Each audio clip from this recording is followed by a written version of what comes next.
kamu lelah.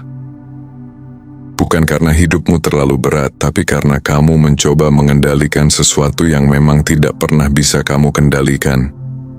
Kamu ingin dihargai, tapi orang tetap meremehkan. Kamu ingin dipahami, tapi tetap disalahartikan. Kamu ingin semuanya berjalan sesuai rencana, tapi hidup seperti sengaja melawanmu. Dan setiap kali itu terjadi, kamu marah, kecewa, overthinking sampai larut malam.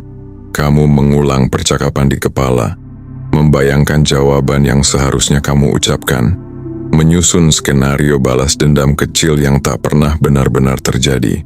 Kamu tidak kalah oleh dunia, kamu kalah oleh reaksi dirimu sendiri.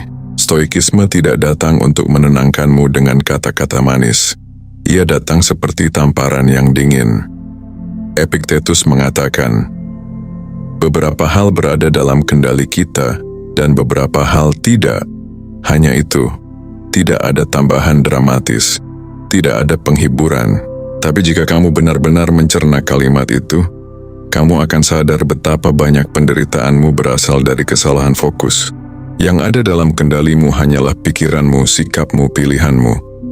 Bukan opini orang lain. Bukan hasil akhir.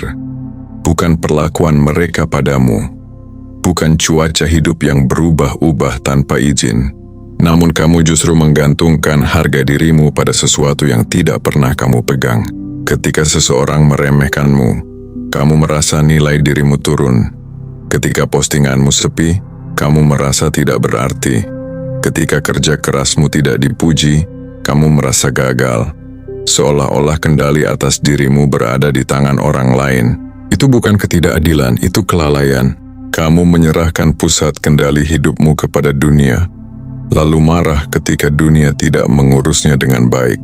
Marcus Aurelius menulis, kamu punya kuasa atas pikiranmu, bukan atas peristiwa di luar dirimu. Perhatikan, bukan atas peristiwa, bukan atas orang lain, bukan atas hasil, hanya atas pikiranmu. Dan itu terasa kecil, terasa tidak cukup. Ego kita ingin lebih. Kita ingin mengontrol bagaimana orang melihat kita. Kita ingin memastikan usaha selalu berbuah manis. Kita ingin keadilan instan, tapi dunia tidak pernah menandatangani kontrak untuk memenuhi ekspektasimu. Hidup tidak kejam, hidup netral. Yang membuatnya terasa kejam adalah penolakanmu menerima batas.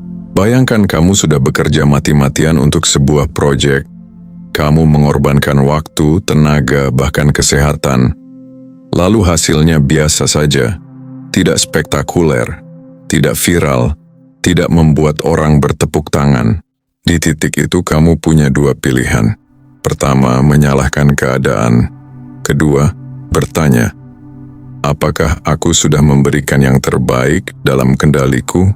Stoikisme selalu menarikmu kembali ke pertanyaan kedua. Karena hasil bukan wilayahmu. Usaha adalah, dan itu menyakitkan. Karena itu berarti kamu harus menerima bahwa kamu bisa melakukan semuanya dengan benar dan tetap tidak mendapatkan apa yang kamu inginkan. Hening sejenak. Apakah kamu cukup kuat untuk menerima kenyataan itu? Seneca pernah berkata bahwa kita lebih sering menderita dalam imajinasi daripada dalam kenyataan. Lihat hidupmu. Berapa banyak malam yang kamu habiskan untuk memikirkan sesuatu yang bahkan belum terjadi? Berapa banyak energi yang terkuras hanya karena asumsi? Overthinking adalah upaya sia-sia untuk mengendalikan masa depan. Kamu memikirkan semua kemungkinan buruk, seolah-olah dengan memikirkannya kamu bisa mencegahnya. Padahal yang terjadi justru sebaliknya. Kamu melemah sebelum pertempuran dimulai. Orang yang fokus pada yang bisa ia kuasai tidak kebal terhadap rasa sakit. Ia tetap merasakan kecewa, tetap merasakan marah, tapi ia tidak membiarkan emosi itu mengambil alih kemudi. Ia merasakan, lalu memilih. Memilih untuk tetap disiplin ketika mood berantakan. Memilih untuk diam ketika dihina. Memilih untuk bekerja meski tidak ada yang melihat. Memilih untuk memperbaiki diri tanpa menuntut dunia memberi tepuk tangan. Itu bukan sikap dingin, itu ketegasan. Bayangkan hidup seperti badai yang terus bergerak. Kamu tidak bisa menghentikan angin, tidak bisa memerintah hujan, tapi kamu bisa memperkuat fondasi rumahmu. Kamu bisa memastikan pintu tertutup rapat. Kamu bisa memilih untuk tidak panik. Sebagian orang sibuk berteriak pada badai. Sebagian lain sibuk memperkuat diri.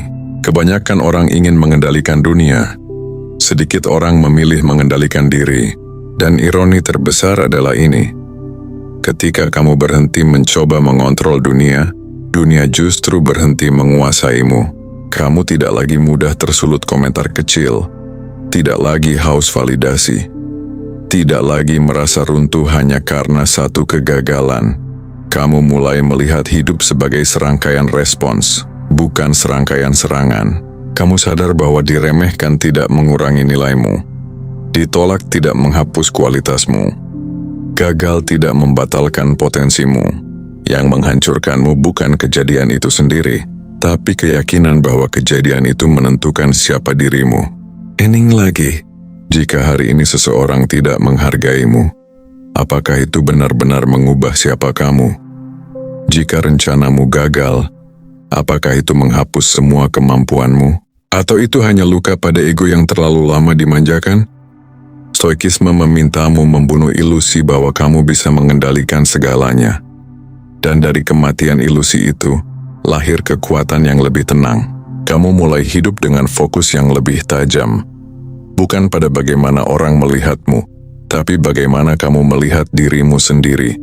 Bukan pada hasil yang gemerlap, tapi pada proses yang jujur. Bukan pada pujian, tapi pada karakter. Setiap kali sesuatu terjadi, kamu bertanya satu hal sederhana. Apakah ini dalam kendaliku? Jika tidak, lepaskan tanpa drama. Jika ya, lakukan tanpa alasan. Disitulah kebebasan yang sesungguhnya. Kebebasan dari overthinking. Kebebasan dari kebutuhan untuk selalu diakui. Kebebasan dari rasa takut terhadap opini. Hidupmu mungkin tetap keras. Orang-orang mungkin tetap tidak adil. Dunia mungkin tetap kacau. Tapi kamu tidak lagi rapuh, karena kamu berhenti menggantungkan ketenanganmu pada sesuatu yang tidak pernah kamu miliki. Kamu mulai berdiri di wilayahmu sendiri, wilayah pikiran, sikap, dan pilihanmu. Dan ketika badai datang lagi, kamu tidak lagi bertanya, kenapa ini terjadi padaku? Kamu hanya bertanya, bagaimana aku akan merespons? Itu terdengar sederhana. Tapi di sanalah perbedaan antara orang yang dikuasai dunia dan orang yang menguasai dirinya sendiri. Fokus pada yang bisa kamu kuasai, bukan agar hidup menjadi mudah, tapi agar kamu menjadi kuat. Dan ketika kamu kuat, dunia sekeras apapun tidak lagi terasa seperti musuh. Ia hanya menjadi ujian.